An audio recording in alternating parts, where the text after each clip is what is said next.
കർത്താവ് രക്ഷിതാവാകുന്ന യേശുക്രിസ്തുവിൽ മുളച്ച ഈ വൃക്ഷത്തിൻ്റെ ആദ്യ ഇലകളാണ് ശിഷ്യഗണങ്ങളും ആദിമസഭയുടെ പിതാക്കന്മാരും.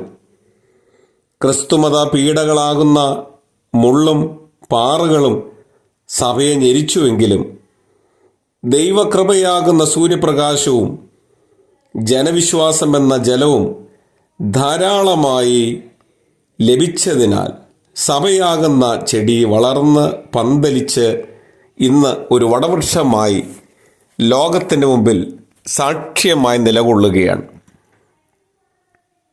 എന്നാൽ സഭ നേരിടുന്ന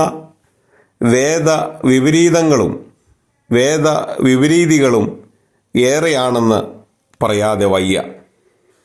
കർത്താവിൻ്റെ ശരീരരക്തങ്ങളാകുന്ന വിശുദ്ധ കുർബാന അതർഹിക്കുന്ന ഭയഭക്തിയോടുകൂടി അനുഭവിക്കുന്ന